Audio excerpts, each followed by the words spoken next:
Welcome to Bible Fiber, where we are encountering the textures and shades of the prophetic tapestry in a year-long study of the 12 minor prophets, one prophet each month.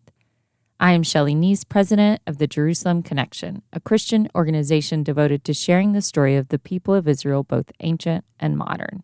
We are halfway through Zechariah's vision sequence. Before we move on, I want to review the tradition of visions in the Hebrew Scriptures. You may be wondering if Zechariah's constant dreaming is out of line with the rest of the prophets. Since the time of the Exodus, God has provided a series of righteous human mediators to communicate his will to the Jewish people. During the 40 years of wilderness wanderings, God appointed Moses for the role. God declared Moses to be the humblest man on earth. So to him, God spoke face to face, clearly, not in riddles. After the death of Moses came Joshua, and then a series of judges who heard the voice of God even if they did not see his form. After King Solomon, very few of Judah and Israel's kings even pretended to seek after God. It was during this time of unrighteous leadership that God supplied a steady stream of prophets for the people. Some wrote their prophecies down and gave us the prophetic books. With this new line of mediators, God often spoke to them in dreams and visions. Read Numbers 12 to see how God, in a dialogue with Aaron and Miriam, predicted a day that dreams and visions would be his preferred method of revelation. The literary prophets all fell between 900 and 500 BCE. During the 400 years that prophets ministered in Israel and Judah, not all of them recorded dreams or visions. Haggai, for example, had a very direct message for the post-exilic community and no visionary experiences. The books most known for their prophetic visions are Amos, Jeremiah, and Ezekiel. Amos had visions of swarming locusts, consuming fire, a basket of fruit, and an almond tree. His visions were mostly static. Jeremiah also had static visions, one of a blossoming almond tree and another of a boiling pot tilted towards Judah.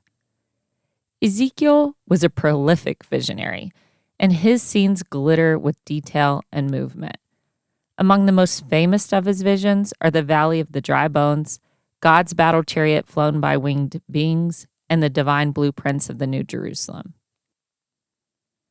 My point is that Zechariah's visions are part of a long prophetic tradition and the fulfillment of a promise God had made to the Israelites even before they settled in Canaan. However, Zechariah also marks a turning point in style of prophetic visions. His visions are more active than his predecessors, with a cast of characters whom the prophet often interacts. Amos and Jeremiah use their visions to warn the people of the consequences of their rebellion. The implications of Zechariah's message are generally more encouraging about the possibilities of the future for the returnees in Jerusalem. The book of Daniel and the book of Revelation will go much further with colorful dreams, elaborate symbols, and evocative interpretations. But Zechariah is the innovator that launched the new apocalyptic style visions. He carried on with something old, but also started something new. This week we are studying Zechariah 4, the fifth vision. By now, you have probably noticed a common structure to the visions, as the prophet seems to be going in and out of prophetic consciousness. The prophet awakens to witness a scene. He often asks an interpreting angel for the meaning of the actors and symbols. Usually, the angel acts as his docent, explaining the significance of what he sees. Usually, the chapter ends with an oracle from the prophet, often with a messianic note of hope. Despite the similarity of the 8 scenes, every vision takes creative liberty and departs in at least one unique way from the vision formula.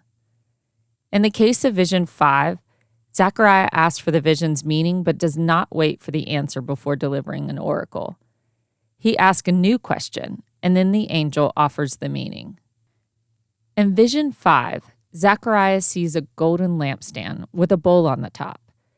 Out of the bowl are 7 lamps with 7 channels. Like the menorahs used in both the tabernacle and temple, the lamp is solid gold, indicating its sanctity. Structurally, however, the description of the lampstand does not point to a menorah.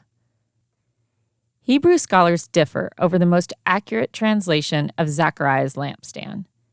In the NIV, the bowl of oil is connected to the 7 lamps by 7 channels. But the Hebrew word musakot can translate as channel, opening, or lip, depending on the context. For difficult passages where the Hebrew word can have several possible meanings, archaeology is a critical tool that often can illuminate the text, especially if the Bible is describing something found in Israel's material record. In the case of Zechariah's lampstand, musakot is probably referring to the spout or lip on the rim of the bowl. Archaeologists routinely uncover ceramic versions of lampstands with a pinch along the rim.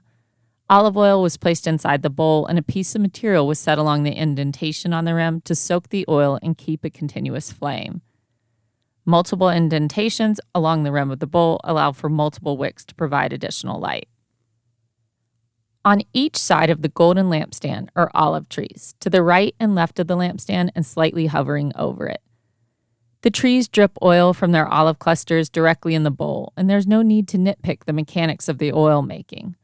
Normally, olives are picked and crushed to claim the oil. They don't drip directly from the branch. Fanciful illustrations like this remind the reader that this is a visionary experience, and we're not meant to fact-check the passages, but to recognize the spiritual significance of the symbols. Zechariah asks his mediating angel for an explanation of what he is seeing. The angel answered, "This is the word of the Lord to Zerubbabel, not by might nor by power, but by my spirit, says the Lord of hosts. What are you, O great mountain? Before Zerubbabel you shall become a plain, and he shall bring out the top stone amid shouts of grace, grace to it." Notice that the angelic mediator does not answer Zechariah's inquiry the first time. The angel even seems a little miffed that Zechariah does not understand the vision right away. Instead of answering Zechariah's question, the angel launches into the oracle, not by might nor by power. The message for the community is that military strength and political independence are not going to accomplish God's will. The temple will be rebuilt, the land restored, and the remnant returned by Yahweh, and the force of his spirit as he works through those he elects. Reducing mountains to plains is a common metaphor in prophetic parlance. Ezra 4 and 5 gives the historical context for Zechariah's prophecies, making it easy to identify the mountains in Zerubbabel's way. According to the narrative in Ezra, the remnant returned from exile and almost immediately ran into opposition from the people of the land. The people of the land were the grandchildren of those Judeans who never went into exile. They also intermingled with people groups who migrated to Judah over the decades. When the returnees began to rebuild the city and the temple, the people of the land demanded that they take part in the rebuilding projects. Zerubbabel rejected their request. The Bible does not give his reasoning. In response to Zerubbabel's rejection, the people of the land sent letters and bribes to Persian officials to try and get the temple project stopped. The letters claimed that Zerubbabel and his followers were conspiring to revolt against the Persian Empire. After a year of empire-wide uprisings, King Darius was paranoid enough to take all the whisperings of revolt serious. Darius shut down Zerubbabel's construction plans. Ezra tells us that at this time Haggai and Zechariah were sent to the community to minister over them in the name of God. The people were fueled by the encouragement of the prophets, and they renewed their work on the temple despite the Persian ban. The people of the land wrote another letter to the Persian king to sound alarm bells that the returnees were defying the empire's orders. Eventually, the king rescinded the ban after Persian officials searched the royal archives and located King Cyrus's original decree that allowed the Jewish exiles to return and rebuild their destroyed temple. Haggai and Zechariah's prophecies spoke to the troubles of the people, whether they were facing opposition from their enemy neighbors, a depressed economy, a bad crop yield, or the empire's building bans. The message from Zechariah's fifth vision is that human strength will not complete the temple. God was sending his spirit to energize Zerubbabel and flatten the mountain of obstacles. Haggai consoled the people with the same message: "My spirit abides among you, do not fear." The angelic mediator does not explain the symbolism of the lampstand, but it seems the oil is God's strength and the lamp is the community temple builders. Without oil, a lampstand is merely furniture with no function. In the vision, the oil drips down into the lamp as an endless supply. Though the temple is incomplete, Zechariah's vision anticipates a day when the final stone is laid and the people rejoice. In their rejoicing, they shout grace because they know all credit belongs to God. Vision 5 couples with Vision 4. Both visions are unusual in that the characters are historical people, even contemporaries of Zechariah. The prophecies were partially meant to encourage Joshua and Zerubbabel for the task at hand, but they also would have been prophetic warnings to any opposition the leaders faced from their own ranks. At the time of Zechariah's prophecies, elders in the community and priestly groups may have questioned the legitimacy of Joshua and Zerubbabel, especially when the temple project faltered. Haggai and Ezra do not explicitly mention opposition to their leadership, but Zechariah's 4th and 5th visions subtly suggest it may have been an issue. Why else would there be back-to-back visions boosting them as Judah's national leaders chosen by God? In Ezra 3, when the builders finished the foundation of the temple, some in the crowd cheered and others wept. Perhaps the elders and older priests that resented the degraded temple also resented the leadership of Zerubbabel and Joshua. In Zechariah 7 and 8, the prophet directly rebukes a contingent of priests who may have been among Joshua's challengers.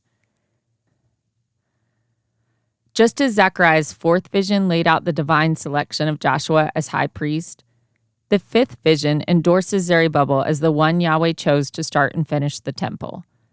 The hands of Zerubbabel have laid the foundation of this house. His hand shall also complete it. God is equating the undermining of Zerubbabel with the undermining of God's will. When the temple is complete, Zerubbabel and Joshua will be validated. The prophets will also be endorsed when their messages are fulfilled. Zechariah says, "Then you will know that the Lord of hosts has sent me to you." After the interruption of the oracle, Zechariah returns to his questions for the interpreting angel. His persistence in pursuing the meaning of his visions is admirable. He narrows his question to the meaning of the oil-producing branches that drop oil directly into the bowl. The angel answers, "These are the 2 anointed ones who stand by the Lord of the whole earth." The 2 anointed ones could also be translated 2 sons of oil. Either way, the most popular interpretation is that the sons of oil are Zerubbabel and Joshua. This view is based off the prevalence of the historical leaders in the 4th and 5th visions.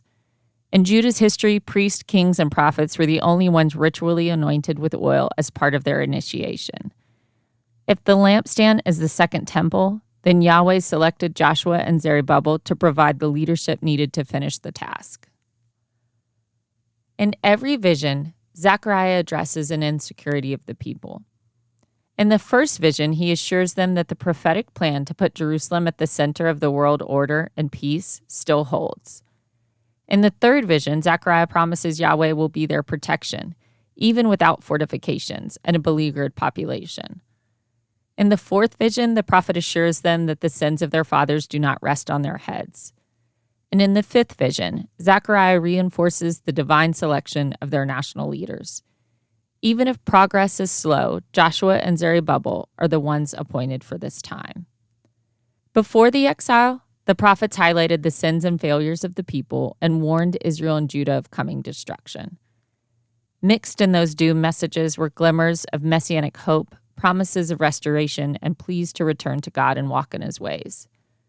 After the exile, the prophets have a much more positive message. They get to console, comfort, and reassure. Of course, this is not always the case. The post-exilic community was far from perfect, but to be sure, the tone after exile has changed. Please join me next week for Zechariah 5 and the Flying Scroll. Thank you for listening, and please continue to participate in this Bible reading challenge. For all of the biblical references each week, please see the show transcript on our blog or by signing up for our emails at thejerusalemconnection.us. I don't say all the references in the podcast, but they are all in the transcript. Send me a message, I'll respond. Bible Fiber is available on YouTube or wherever you listen to your podcast. Shabbat Shalom.